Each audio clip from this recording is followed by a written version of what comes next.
it's Andrea from the blog Pine and Prospect Home, and I have a different video for you today. I thought that I would take you guys along with me for a week in my kitchen and kind of show you what we ate over the course of a week. And I didn't plan for this video. I didn't even plan the meals out. I've gotten to the point in my life where I just buy a bunch of meat and a bunch of produce and lots of frozen veggies. Once in a while, I will plan for a specific meal. If I'm like, I really want stew this week, I'll be sure to buy the specific vegetables and meat for that meal. But for the most part, I'm just kind of like winging it every night.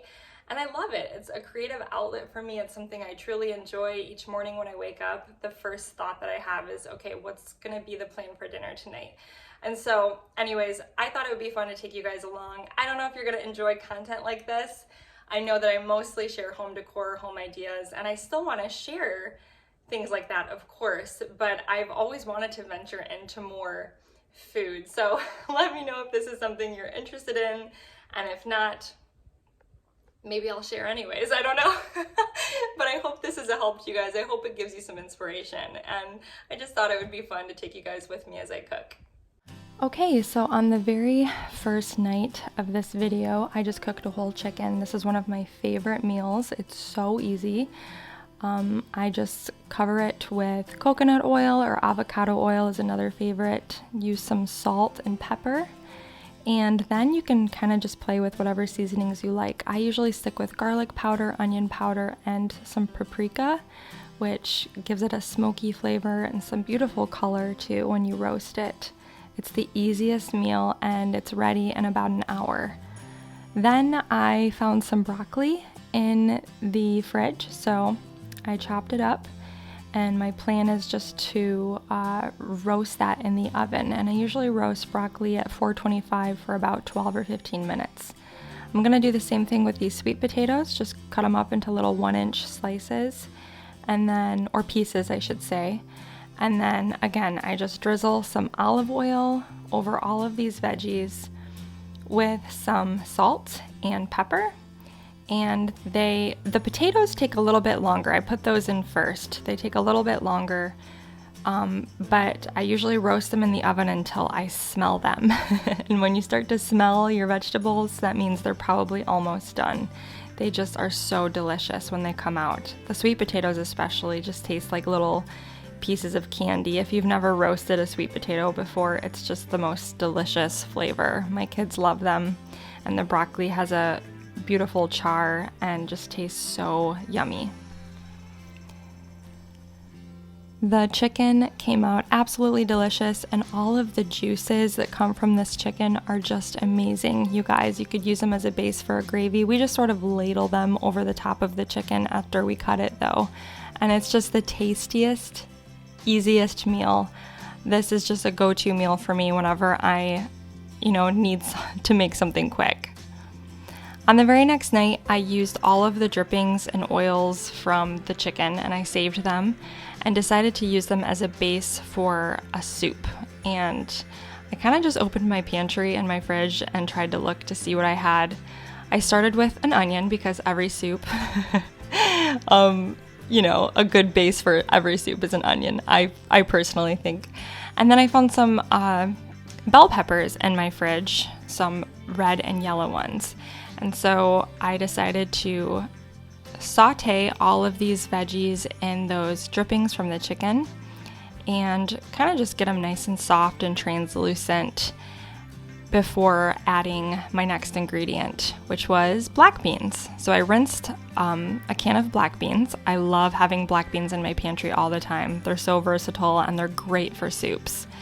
And I decided to then add some corn and kind of go for like some Thai flavors here. So I've made a soup similar to this before, several times actually. And I always just eyeball my soups. I don't follow a recipe at all. But I kind of wanted to go for, like I said, some Thai type flavors. So now I'm just adding all of the shredded chicken that I saved from the night before. So it's always great to roast the whole chicken because you've got lots of leftovers for barbecue chicken sandwiches or chicken salad, or you can throw it in a soup like I am here. And it just makes the next night so easy for a meal. So next, I'm just adding a lot of curry powder and some onion powder and some garlic powder and seasoning the soup well. And then I found a can of coconut milk, full fat coconut milk. And if you've never used this before, it's really, really thick. But as it begins to simmer and melt down into your soup, it just turns into this really nice creamy base for your soup. It's great if you can't have dairy because it's just a wonderful alternative if you're looking for that creamy factor. And it doesn't taste like coconut to me. Then I just added some chicken broth to the soup and let that come to a simmer. You can thicken your soup if you'd like. I thickened mine with a little bit of a slurry, and it created this delicious sort of Thai-inspired soup. I ended it with the juice of half of a lime, and then I cooked a pot of jasmine rice to kind of ladle the soup over, and it was such a delicious, yummy meal with lots of yummy flavors. The next night, I chopped up a bunch of meat that I had. So I had some sausage in the fridge that I decided to cook, and I sauteed some onions. I chopped up some ham. I even had some leftover bacon that I had made, and then I shredded up a huge block of mozzarella cheese. And I decided to make myself a gluten-free pizza crust, and I just found this recipe. I will put it in the description below, but it's made out of cauliflower. So I got all my toppings ready to go, and I started by cooking my cauliflower crust in the oven. It came out so good, you guys. You're gonna have to check out this recipe. It was delicious. I'll be sure to link it for you. So we made my pizza first because it was gluten-free, and just put some sauce on there, some tomato sauce, lots of mozzarella cheese, and I did like a meat lover's pizza with all the different types of meat and some fresh mozzarella, and it was so yummy. Oh my goodness, you guys. It turned out delicious with a yummy Greek salad. It was such a great meal.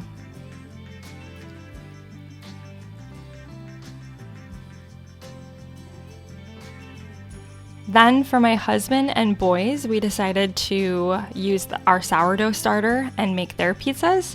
And I just followed my friend Lisa's recipe over at Farmhouse on Boone. I'll link it for you in the description below. It's a great, easy pizza recipe, and they loved theirs as well. They said it was delicious. So the next night, I don't have a lot of footage for you because we had a couple over for my church, and I'm so sorry I forgot to record, but I just threw some chicken thighs in a Ziploc bag with some honey, some lime juice, garlic powder, onion powder, lots of salt, pepper, some chili powder, and cumin for like some Mexican flavors.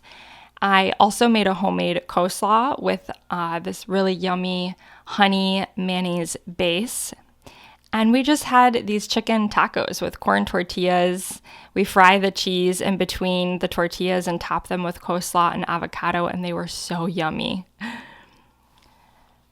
I'm going to link my favorite meatball recipe for you guys. This is what we made the following night. They're so simple. I love meatballs. You can prep them the morning of and keep them in your fridge until you're ready to cook dinner, and then you just throw them in the oven and bake them at 400 degrees for about 20 minutes or so, depending on how large yours are.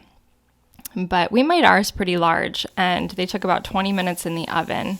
Then I got to work on my pasta or my tomato sauce. And I always start with an onion and some garlic, and I just go by taste. I never follow a recipe. I usually start with some sort of tomato sauce, whatever I have in the pantry. And of course, I always get all that goodness out of the jar with some water. Then I usually add a couple cans of crushed tomatoes to my sauce as well. I will add lots of seasonings to my sauce. I made a homemade Italian seasoning that I used for my pizza crust the other night, so I decided to add that to my sauce on this particular night, and it just turned out so delicious. So whenever I make anything with a tomato base, I love to have a salad with it. And whenever I make salad, I always make a homemade ranch dressing because it is so easy. You just need the juice of a lemon. You probably have all these ingredients in your pantry. Some mayonnaise, some sour cream. I eyeball all of this. I don't even really follow a recipe anymore. You add lots of salt and pepper, and you can add garlic powder and onion powder, and then I use dried dill. I use some parsley here, and it just makes for the most delicious homemade ranch dressing. If you like your ranch to be thinned out a little bit, you can add a little bit of milk so you get that like buttermilk ranch consistency to drizzle over your salad, and it's so delicious.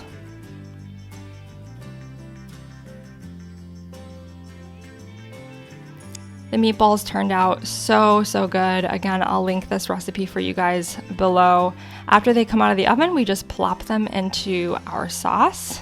You can see my husband helps out when he comes home. He loves being in the kitchen. And we just put this sauce and meatballs over some gluten-free pasta that I got at Aldi. I love the gluten-free options at Aldi's. They have just the best options there. On the next night, I started off by chopping up an onion, and you'll see some similar items here that I've used in other recipes. Some bell peppers again, and usually I do all of this in one pan. So I'll saute the onions and the peppers in one pan, and then I'll throw black beans, and oftentimes I throw corn in too.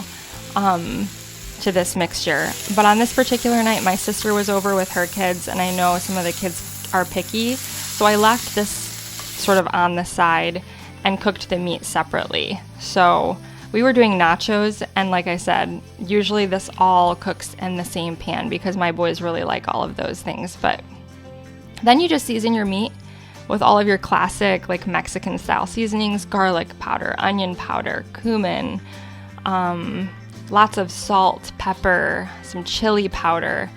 And I don't generally buy like taco seasonings or fajita seasoning anymore. This is just kind of the blend of seasonings I use, and it turns out delicious every single time. But you can do this one of two ways. You can throw it all in a sheet pan and stick it in the oven with cheese and melt it. In this case, I just left everything in the skillet.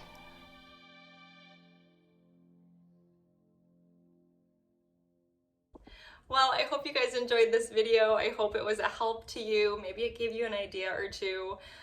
One of these days I'll have to take you guys shopping with me or show you like a grocery haul from Walmart or Aldi's. If it was a help to you, let me know in the comments below. If you are new to my channel, I would love for you to hit that subscribe button, and I will see you guys next time. Bye-bye.